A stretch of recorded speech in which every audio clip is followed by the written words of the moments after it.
Ladybug Girl by David Soman and Jackie Davis.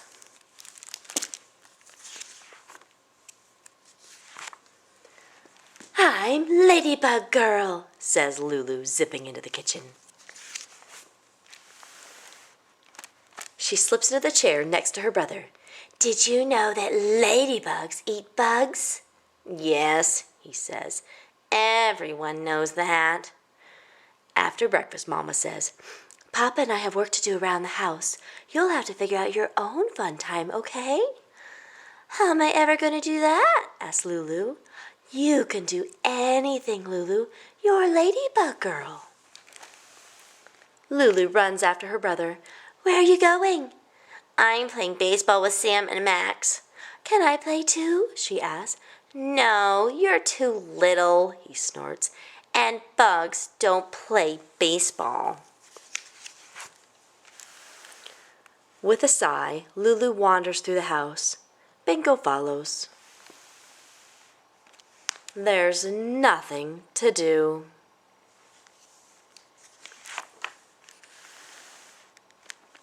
In the living room, there's a wall of books. Lulu can't read yet, but she knows her letters. She finds a lot of L's, more than 59, she thinks. Then she waters her avocado plant. She takes out her ruler to measure if it's grown. Some days it just doesn't seem to be getting any bigger. When Bingo gives Lulu the look, it's time to go outside.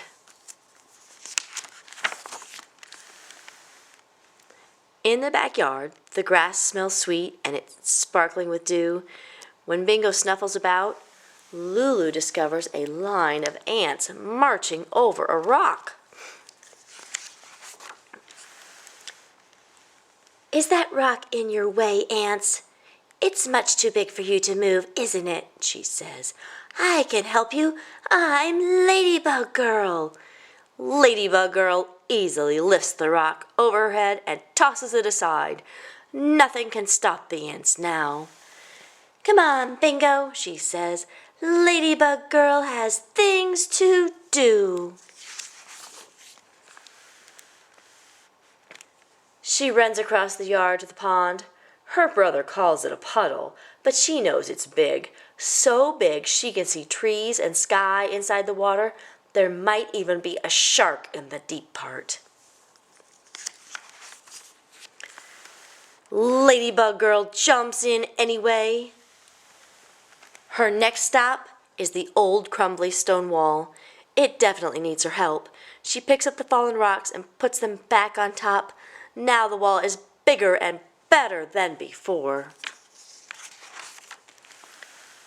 It's a perfect fort. Even the toppled over tree at the back of the yard can't stop her. Its roots look like angry snakes, but Ladybug Girl skips all the way down its trunk, not falling even once. She jumps down and lands with a bow. "Ta-da!" she says, and Bingo wags his tail. All of a sudden, Lulu hears the crack of a baseball bat. She whirls around and sees a ball bouncing towards her. "Hey!" her brother yells. "Throw it over here!" She picks up the ball and throws it, but somehow it lands near her feet. "Please, can I play with you now?"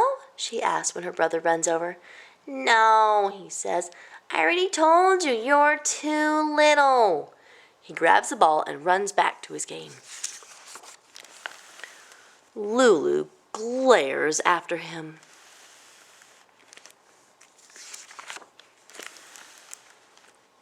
Lulu lies down, feeling the warm sun on her cheeks. She knows she isn't too little. She thinks of the 59-letter L she found and how she saved the ants. She wasn't afraid of the sharks at all. She built the perfect fort, and she balanced across the whole tree without falling, all by herself. From out of nowhere, a gust of wind swirls the air with leaves. She jumps up to chase them. Ladybug Girl can catch leaves in midair. "Ladybug Girl is definitely not little," she yells into the wind. Lulu runs up the hill to the apple tree and lifts herself onto a branch. She can see her brother and his friends playing baseball and hears them arguing. It doesn't really look like that much fun after all. Not the kind of fun Ladybug Girl has. She holds her thumb and index finger a bit apart and squints through them. She can fit her brother and all his friends between those two fingers. I'm not little, she says. You're little. Lulu sits for a moment, listening to the singing sparrows and the squawking blue jays. When she hears Mama calling, she swings down and says, Come on, Bingo. Let's go inside and tell Mama and Papa about our morning. Feeling as big as the whole outdoors, Lulu stretches her arms and flies down the hill with her wings bobbing behind her. The end.